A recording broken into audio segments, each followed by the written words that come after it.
Thursday nights used to mean something in the Benton household.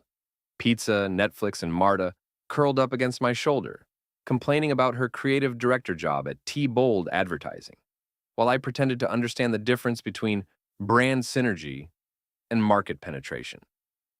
Now, Thursday nights mean watching my wife of 18 years text someone who makes her smile in ways I apparently forgot how to do. Working late again? I ask, watching Marta's manicured fingers dance across her phone screen. She's sitting 3 feet away on our worn leather couch, but she might as well be on Mars. Just coordinating with Jake about the Morrison campaign, she says without looking up. You know how demanding clients can be. Jake Turnbull, 29 years old, personal trainer turned junior account executive, with abs that could grate cheese and a smile that could sell ice to Eskimos. I've met him exactly twice at company parties, where he called me buddy and asked what I did for work while staring over my shoulder for someone more interesting to talk to. Right, Jake.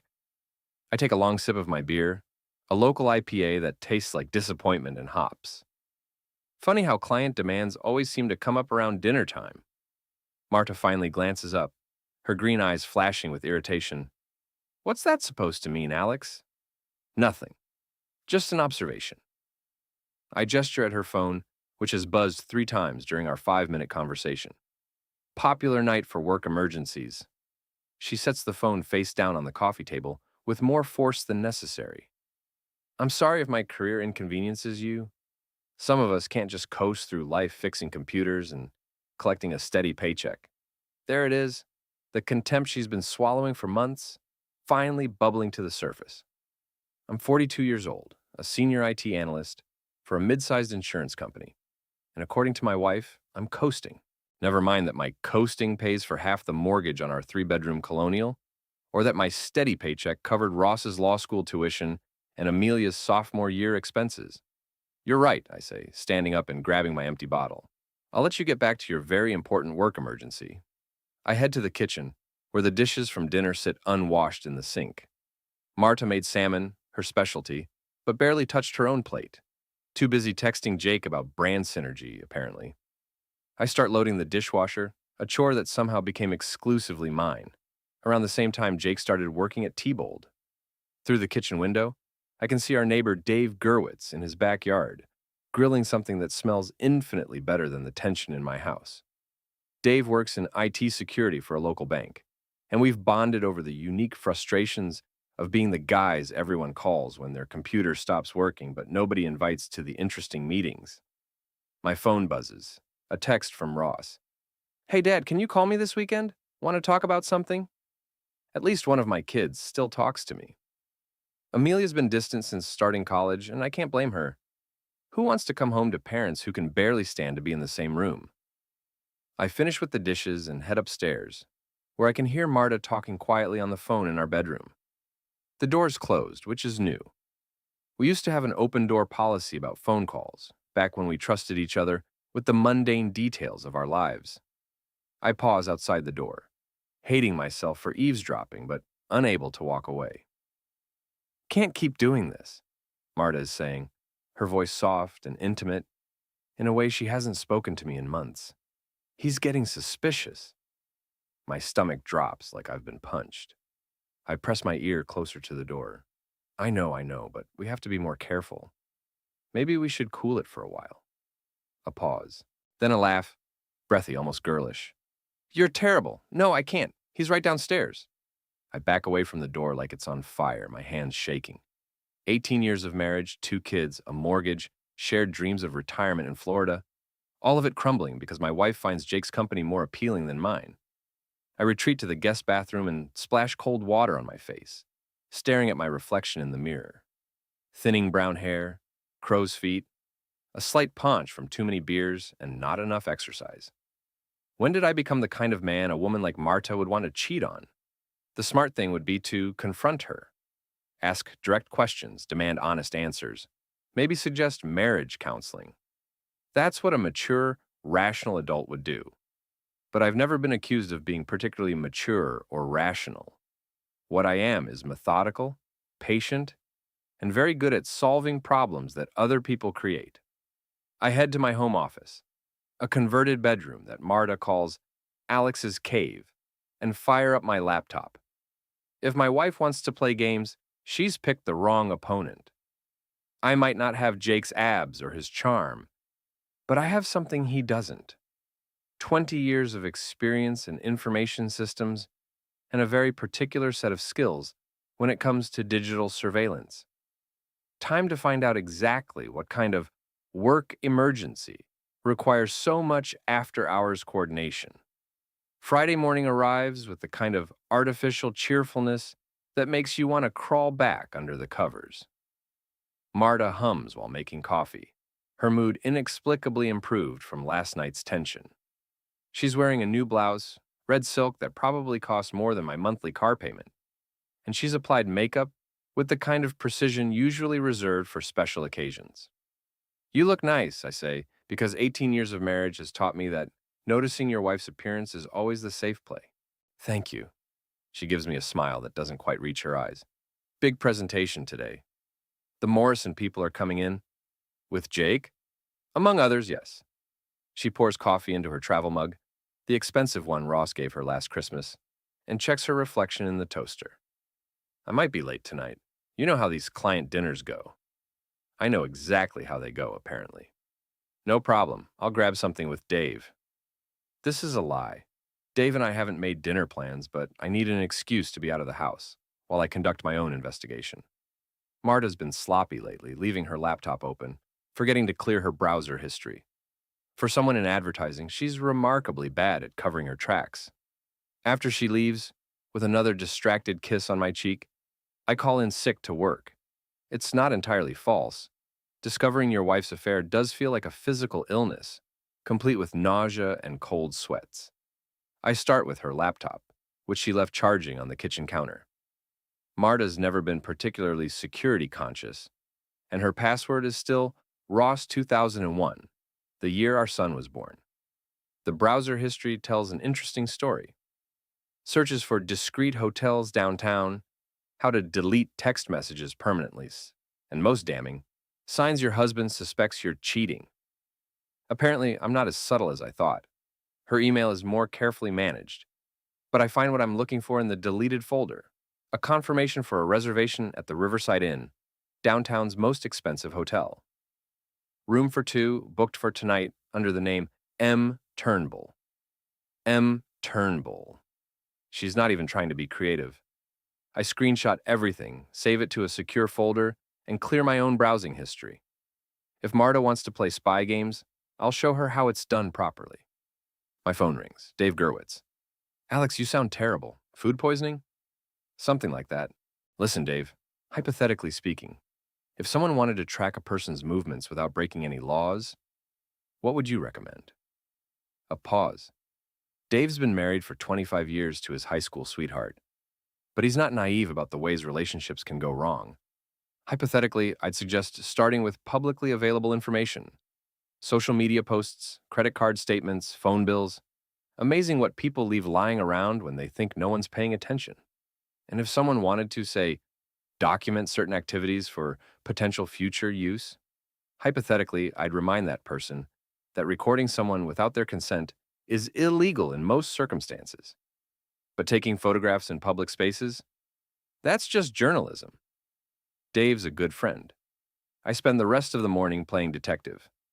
Marta's Instagram account, usually full of carefully curated food photos and inspirational quotes about female empowerment, has become a timeline of her deception.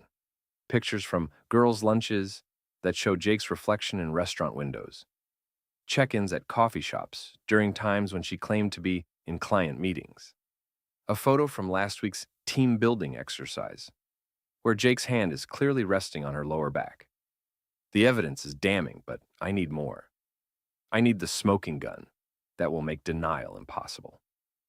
I drive to T-Bold's office building, a gleaming glass tower downtown that houses 3 floors of creative professionals who take themselves very seriously. The parking garage is semi-public, and I find Marta's blue Honda Civic on the 2nd level. Jake's red Mustang, because of course he drives a Mustang, is parked 2 spaces away. I settle in to wait, armed with a thermos of coffee and a telephoto lens I borrowed from my neighbor's teenage son, who thinks I'm taking up nature photography. In a way, I suppose I am. I'm just documenting a different kind of animal behavior. At 12:30, they emerge together from the elevator, walking close but not quite touching. Marta throws her head back, laughing at something Jake said, and I snap a dozen photos. They get into Jake's car, more evidence that this isn't a business lunch, and I follow at a discreet distance. They drive to Chez Laurent, a French bistro that Marta and I went to for our 15th anniversary. She ordered the salmon that night too, I remember, and we talked about taking a second honeymoon to Paris. That was 3 years ago, back when we still made plans together. I park across the street and watch them through the restaurant window. Jake feeds her a bite of his dessert. She touches his arm when she laughs. They look like lovers, comfortable and intimate in a way that makes my chest ache with something that might be grief. When they return to the office building, I'm already back in position. Jake kisses her cheek before they separate, a brief, casual gesture that speaks of familiarity. How long has this been going on? Months? A year? My phone buzzes. A text from Marta. Dinner running late. Don't wait up. It's 2 p.m. I drive home and spend the afternoon planning. If tonight is their big romantic rendezvous at the Riverside Inn, I'm going to make sure it's memorable for all the wrong reasons. The Riverside Inn sits on the banks of the Maumee River, like a monument to other people's money. Valet parking, doormen in ridiculous uniforms, and a lobby that screams, "Discreet affairs welcome here." I've driven past this place 1,000 times, never imagining I'd have a reason to care about its interior layout. But here I am at 6 p.m., nursing a whiskey sour in the hotel bar and pretending to read emails on my phone while I case the joint like some kind of suburban private investigator. The bar has a clear view of the lobby, and I've already identified 3 security cameras, 2 fire exits, and the location of the front desk. The staff moves with the practiced indifference of people who've seen everything and remember nothing. Perfect for cheating spouses and corporate espionage. My phone buzzes. Dave, responding to my earlier text about needing technical assistance with a personal project. Meet me in the parking lot. I brought supplies. I find Dave leaning against his Toyota Camry, holding a small duffel bag and wearing the expression of a man who's about to become an accessory to something questionable. Before I hand this over, he says, "I need to know we're not talking about anything that could get us arrested. No breaking and entering, no wiretapping, no assault. Just good old-fashioned public embarrassment." Dave considers this. Public embarrassment I can live with, especially if the target deserves it. He opens the bag, revealing an assortment of electronic devices that look like they belong in a spy movie. Bluetooth speaker, small but loud. Remote-controlled noisemaker. Think car alarm, but portable. And this. He holds up a device about the size of a garage door opener. Panic button. Press this, and every piece of equipment in the bag starts making noise simultaneously. Where did you get all this? Security conference in Chicago last month. Amazing what they give away in the vendor booths. Dave hands me the bag. The range is about 50 yards, and everything's voice-activated once you trigger the master switch. Just say panic button, and chaos ensues. I stare at the equipment, feeling like I'm crossing a line I can't uncross. This is insane. Probably. But sometimes insane is exactly what the situation calls for. Dave claps me on the shoulder. Just promise me you'll be smart about this. Whatever they've done to you, don't let it turn you into someone you can't live with. After Dave leaves, I sit in my car for 20 minutes, second-guessing everything. I could still go home, pretend I never saw the hotel reservation, try to work things out like a rational adult. Marta and I could go to counseling, have difficult conversations about what went wrong and how to fix it. But then I remember the way she laughed at Jake's jokes, the intimacy in her voice during that phone call, the casual cruelty of some of us can't just coast through life. She's already decided I'm not worth the effort of an honest conversation. At 7:15, Jake's Mustang pulls into the hotel parking lot. He's alone, which means Marta is probably coming separately to maintain the illusion of discretion. I watch him walk into the lobby, all confidence and swagger, probably thinking about the evening ahead. 20 minutes later, Marta arrives in an Uber. She's changed clothes since this morning, now wearing a black dress I've never seen before, and heels that add 3 inches to her height. She looks beautiful. Sophisticated, like the kind of woman who deserves better than a middle-aged IT analyst with thinning hair and a beer gut. Maybe she does deserve better, but she doesn't deserve to humiliate me while she figures that out. I give them 30 minutes to get settled, then make my move. The hotel lobby is busy with the usual Friday night crowd: business travelers, couples on romantic getaways, a wedding party posing for photos near the fountain. Perfect cover for what I'm about to do. I plant the first device, the Bluetooth speaker, behind a potted plant near the elevator bank. The second device, the noisemaker, goes under a couch in the seating area adjacent to the front desk. The third piece, a small recording device that Dave threw in as a bonus, gets attached to the underside of the concierge desk. The whole operation takes less than 5 minutes. I look like just another hotel guest, checking my phone and waiting for someone who's running late. Back in my car, I test the panic button. Even from the parking lot, I can hear the faint sound of alarms and sirens echoing through the lobby. A few seconds later, hotel security emerges from the building, looking confused and annoyed. Perfect. Now I wait. Marta and Jake are probably upstairs right now, toasting their successful deception with champagne that costs more than I make in a day. They think they're so clever, so careful, so much smarter than the boring husband who never notices anything. They're about to learn otherwise. At 9 p.m., I see them through the hotel's floor-to-ceiling windows, sitting at the lobby bar. They're holding hands across the table, and Marta is wearing the smile she used to save for me. Jake says something that makes her laugh, and she leans forward to kiss him. Not on the cheek this time, but full on the mouth. That's when I press the panic button. The effect is immediate and spectacular. Alarms start blaring from multiple locations throughout the lobby. The Bluetooth speaker begins playing a loop of air raid sirens at maximum volume. The noisemaker adds its own contribution, a sound like a smoke detector having a nervous breakdown. Chaos erupts. Hotel guests jump up from their seats, looking around wildly for the source of the noise. Staff members rush in different directions, shouting over the din. Someone yells, "Fire!" and the crowd starts moving toward the exits. And in the middle of it all, Marta and Jake sit frozen at their table, hands still clasped, looking like deer caught in headlights. I watch from my car as hotel security tries to locate the source of the alarms. It takes them 15 minutes to find and disable all the devices, during which time the entire lobby empties out onto the sidewalk. By the time the noise stops, there's a crowd of confused guests, 3 fire trucks, and at least 2 police cars. Marta and Jake are standing near the hotel entrance, no longer touching, trying to blend in with the other displaced guests. But I can see the tension in their body language, the way they're carefully not looking at each other. Their romantic evening has been thoroughly ruined. I start my car and drive home, feeling something I haven't felt in months: satisfaction. It's a small victory, but it's mine. And this is just the beginning. Saturday morning brings the kind of hangover that has nothing to do with alcohol and everything to do with the realization that you've crossed a line you can't uncross. I wake up at 5 a.m., staring at the ceiling and listening to Marta's breathing beside me. She came home around midnight, claiming the client dinner had been interrupted by some kind of security incident at the restaurant. "Strangest thing," she said, not quite meeting my eyes. "Fire alarms going off everywhere. Probably just a malfunction, but it killed the whole evening." I made appropriate sympathetic noises and asked if Jake was disappointed about the disrupted meeting. The flash of panic in her eyes was worth the sleepless night that followed. Now she's sleeping peacefully, probably dreaming about her interrupted rendezvous, while I lie here planning my next move. Because last night was just the opening act. If Marta wants to play games with our marriage, I'm going to show her what happens when you challenge someone who thinks 3 moves ahead.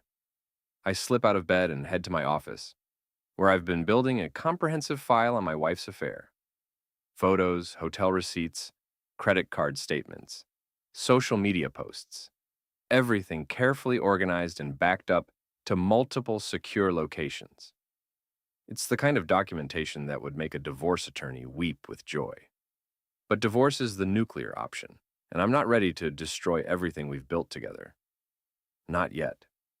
First, I want Marta and Jake to understand what it feels like to have their comfortable little world turned upside down. My phone buzzes. A text from Ross. Dad, tried calling last night but got voicemail. Everything okay? I realize I never called him back yesterday. Between following my wife around town and playing amateur saboteur, I completely forgot about my son's request to talk. I dial his number. Ross answers on the second ring, sounding tired but alert. Law school has aged him, turned my goofy teenager into someone who speaks in measured sentences and thinks before he laughs. Hey, Dad, you sound rough. Late night? Something like that. You said you wanted to talk about something, a pause. Yeah, but maybe not over the phone. I'm coming home next weekend for Amelia's birthday. We can talk then. Amelia's birthday. I'd completely forgotten. Our daughter turns 21 next Saturday, and we'd planned a family dinner at her favorite restaurant. The thought of sitting through a celebration while pretending everything is fine makes my stomach churn. Dad, you still there? Yeah, sorry, just thinking about the birthday plans. Your mom's been distracted lately. Work stuff. Another pause. Ross has always been perceptive, even as a kid. Is everything okay between you and Mom? The question hangs in the air like smoke. I could tell him the truth, that his mother is having an affair with a man young enough to be his brother, that their parents' marriage is held together by habit and shared mortgage payments. But Ross has enough stress in his life without becoming a casualty of our domestic warfare. We're fine, I lie, and just the usual middle-aged stuff. Nothing you need to worry about. Okay, but Dad, if you ever need to talk. I know, thanks, son. After we hang up, I sit in my office staring at the evidence board I've created on my computer screen. Photos of Marta and Jake, timeline of their meetings, financial records, showing unexplained charges at restaurants and hotels. It looks like something from a crime drama, which I suppose it is, in a way. Marta appears in the doorway, wearing her robe and holding a cup of coffee. You're up early. Couldn't sleep, work stuff. She nods, but I can see her eyes scanning my computer screen.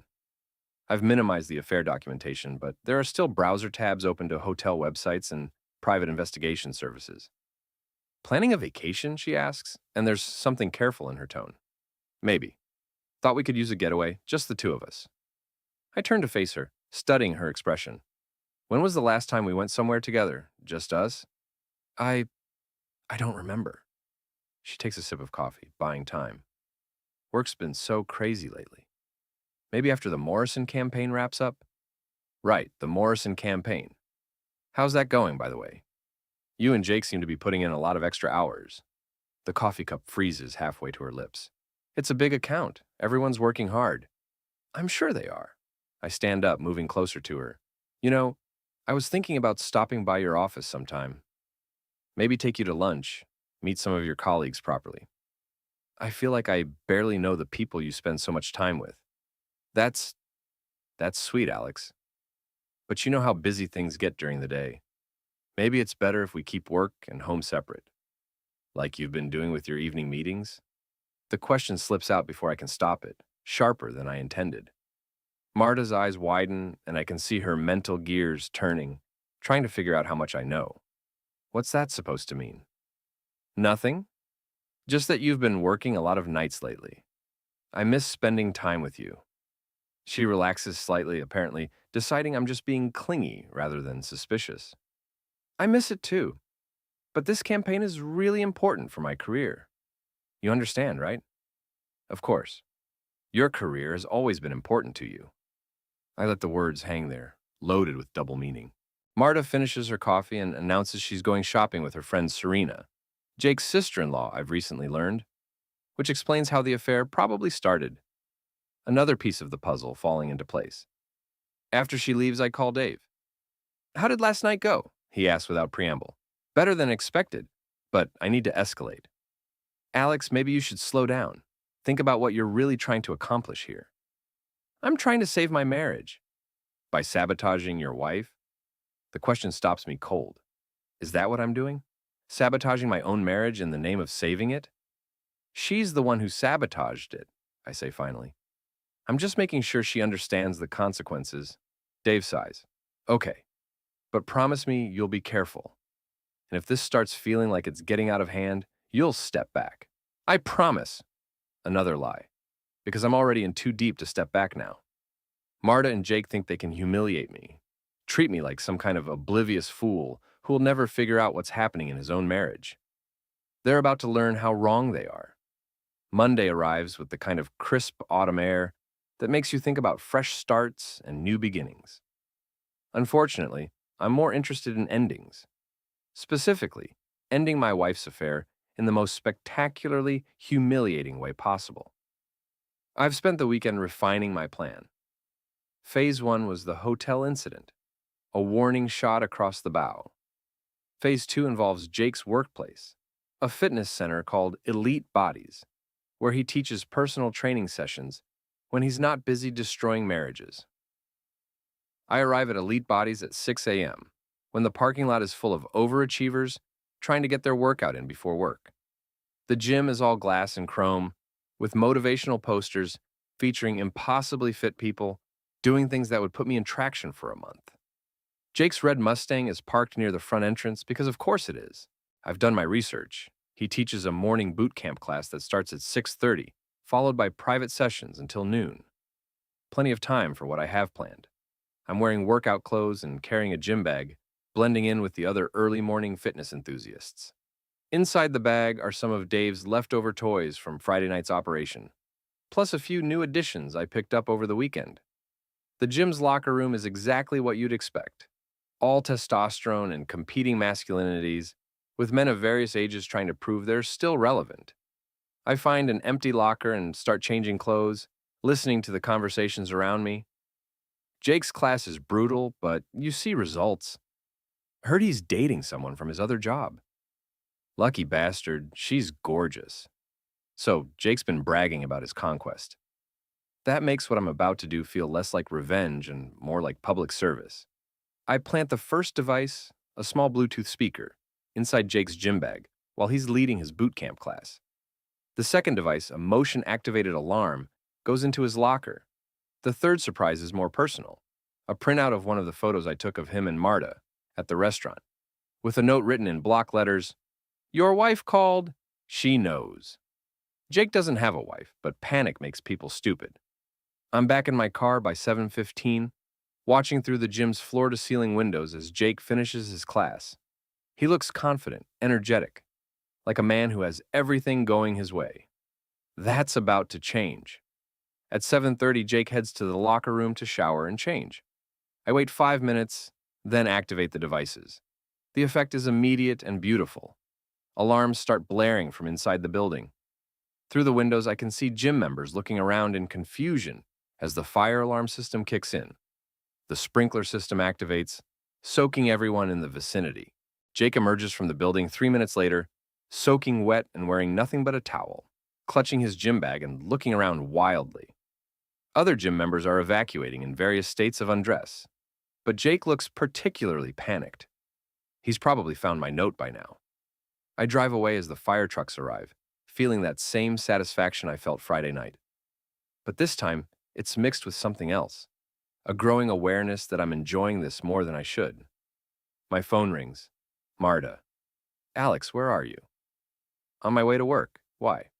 I just got a weird call from Jake.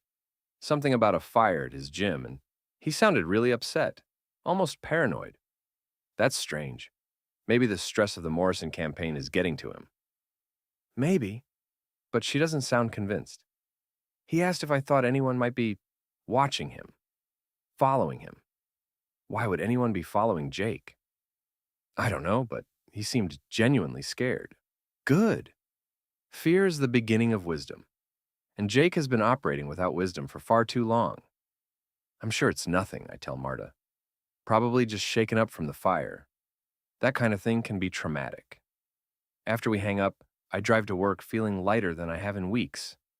My colleagues at Midwest Insurance notice the change in my mood, commenting that I seem more energetic, more focused. If only they knew what I was focusing on. I spend the morning setting up phase 3 of my campaign. Jake and Marta think they're being careful, but they've fallen into a routine. Tuesday lunches at Chez Laurent, Thursday evening work sessions that run until midnight, weekend team building exercises. that somehow never include the rest of the team. Predictability is the enemy of discretion. At lunch, I drive to Chez Laurent and have a conversation with the maitre d', a thin man named Philippe who takes his job very seriously. I explain that I'm planning a surprise for my wife. She's been having lunch here with a colleague, and I'd like to send over a bottle of champagne with a special message. How romantic, Philippe says, though his expression suggests he's seen this kind of romance before. What would you like the message to say? Just, from your biggest admirer, I know everything. I hand him a $50 bill. Make sure they get it during their meal tomorrow. It's very important for the surprise. Philippe pockets the money with practiced discretion. Of course, monsieur, we live to serve love. If only he knew what kind of love he was serving. Tuesday arrives with all the anticipation of Christmas morning. I call in sick again. My supervisor is starting to ask questions about my recent health issues, and position myself across the street from Chez Laurent with a clear view of the restaurant's interior. At 12:30, Jake and Marta arrive separately, maintaining their pathetic charade of discretion. They're seated at the same table they occupied last week, near the window where I can see everything. They order wine, hold hands across the table, and gaze into each other's eyes like teenagers discovering love for the first time. It would be touching if it weren't happening at the expense of my 18-year marriage. At 1:15, Philippe approaches their table carrying a bottle of champagne and an envelope. I watch Jake and Marta's faces as they read my message, and the transformation is instant and beautiful. Marta goes pale. Jake looks around the restaurant wildly as if expecting to see me sitting at the next table. They have a heated, whispered conversation. Marta keeps shaking her head while Jake gestures angrily. Finally, Jake throws his napkin on the table and storms out, leaving Marta sitting alone with the champagne and the weight of discovery. She sits there for 10 minutes, staring at the note, before finally calling for the check. When she emerges from the restaurant, she looks like a woman walking to her own execution. My phone rings 30 seconds later. Alex, we need to talk. About what? You know what? When I get home tonight, we're going to have a conversation. Looking forward to it. And I am. Because it's time for the confrontation I've been building toward all week. Time for Marta to explain why she thought she could destroy our marriage without consequences. Time for her to learn that underestimating your husband is a dangerous game. But first, I have one more surprise to arrange. Because if we're going to have this conversation, we're going to have it on my terms, with my rules, and with all the evidence laid out in ways she can't deny or explain away.